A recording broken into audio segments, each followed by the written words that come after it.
Hello, and welcome to Lecture 1 in the Gauss's Law unit of PHYS 1204. In this lecture, we're going to start off looking at symmetry. Then we're going to talk about an idea called flux, which will connect with symmetry, before in the next lecture going on to figure out how to calculate fluxes. You probably have a bit of an intuitive idea of what we mean by symmetry, but you probably don't know the mathematical definition of symmetry. So you can see that this happy face has left-right symmetry. What that means is that if you flip it left to right, it remains unchanged. On the other hand, if you flip it top to bottom, now it's changed, and so it doesn't have a symmetry under that flip. And similarly, if you rotate it, it doesn't have a symmetry under a 90-degree clockwise rotation.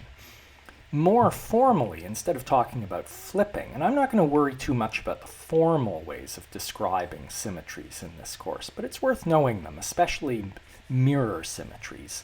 Instead of talking about flipping, we talk about reflecting the object through some line or plane. So the left-right flip is a reflection through this line here, and the top-bottom flip is a reflection through this line. So that's the mathematical description of a symmetry. Symmetry is the group of geometric transformations which you can carry out on an object and leave it unchanged. And the sorts of operations which we're talking about are reflections, rotations, and translations, although those are by no means all of the possible transformations we could talk about. So to carry on with this example, let's say instead of us, we're some alien race with a mouth in the middle of our face and 4 eyes around it.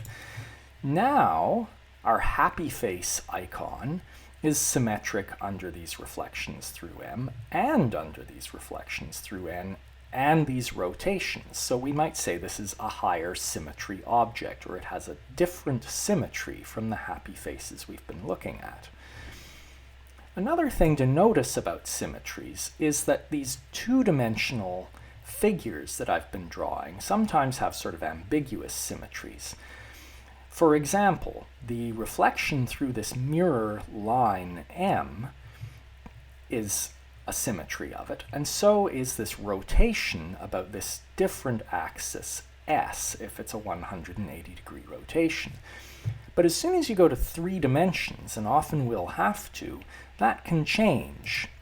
So for example, if we look at a Pinocchio happy face, now our reflection has to be through a plane instead of a line, and the Pinocchio happy face is symmetric under that reflection, but under the rotation about S, the nose ends up sticking out the back of the page instead of the front, and so these two transformations are different, and we would say that this Pinocchio face has the mirror symmetry, but not this rotational symmetry. Let's start by thinking about a fairly familiar example to see how symmetries are useful for thinking about charges and fields. So we'll think about a dipole. So this is a 2-dimensional picture of a dipole field, but you should remember that it's really a 3-dimensional thing. And so, for example, if we rotate it about this axis by any amount, the field wouldn't change. But notice part of why that is. If you rotate it about this axis, you're also not moving the charges at all. So the thing to notice about this is that this symmetry is a symmetry of the charge distribution, and it's also a symmetry of the field. And in fact, that always has to be so. If you do a geometric transformation on the charges and it leaves the charges unchanged, then it must also leave the field unchanged. And so the field must share all the symmetries that the charges have. And so, as another example, we could reflect this system through this plane perpendicular to the screen. And again, the charges don't move. The field flipped through this plane doesn't change either, so they both have that symmetry. On the other hand, if we were to flip it through this plane, then that swaps the positions of the charges and the field all reverses too. So just as the charge distribution isn't symmetric under reflection through this plane, so the field isn't either. So this is the main point. The symmetries of the charge distribution tell us about the symmetries of the field. And as we'll see, we can sometimes exploit this to figure things out about fields that would be more difficult to figure out otherwise. Let's look at an example where the symmetries alone tell us just about everything about the field. And the example we're going to look at is an infinite rod. So this is the side view, here's the end view. Let's start with the end view, and I've made myself a few copies so that I can do different things with them. Start by thinking about the symmetries. It's certainly symmetric for rotations about the axis of the rod. It's also symmetric under reflections through any plane like so, or like so, anything that passes through the center. That means the field due to the rod has to have all the same symmetries. That allows us to rule some things out. For example, a field that looked like this. That can't be right, because under a reflection through this plane, that would change. It would switch to be like this. And so that field doesn't share one of the symmetries. Similarly, this field can't be right. Again, because any of these planes, reflecting through any of these planes, would change that field. So you can think through a bunch of others. The only one that will work is totally radial vectors coming out from the center of the rod. That is the only field that has all the same symmetries in this view. Now let's think about the side view. And again, there are a lot of fields we can rule out. For example, a field that was tipped like this.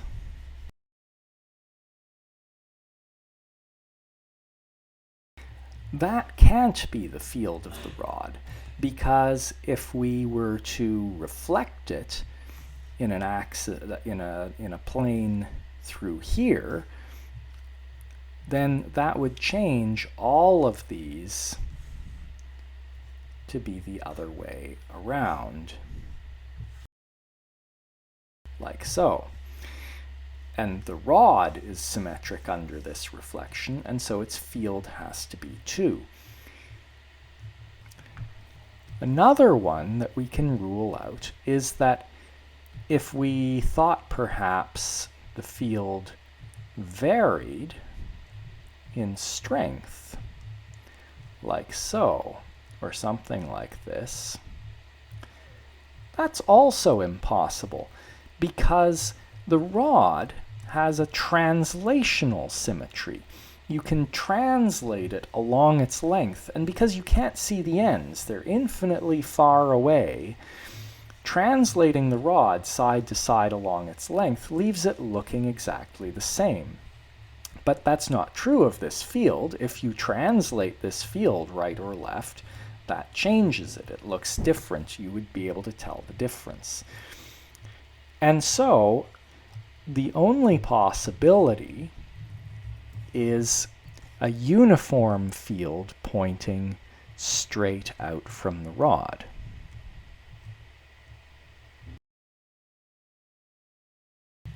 And so now we know everything about the field. It comes radially out from the center of the rod, and it's of uniform strength everywhere. And we've been able to conclude that from symmetry alone.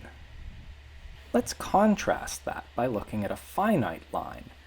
The finite line has most of the same symmetries of the infinite line of charge, but what it lacks is the translational symmetry. And so, for example, these two fields here both have all the reflection and rotation symmetries of this finite line of charge. And so, by symmetry arguments, we can't rule out either. They're both possible, and you could come up with all kinds of other fields for a line, a finite line, that would have the same symmetries as it. Now, if you've understood earlier sections, you know that this bottom diagram is probably the closer of these two to the field of this line of charge. But symmetry alone doesn't allow us to distinguish between them.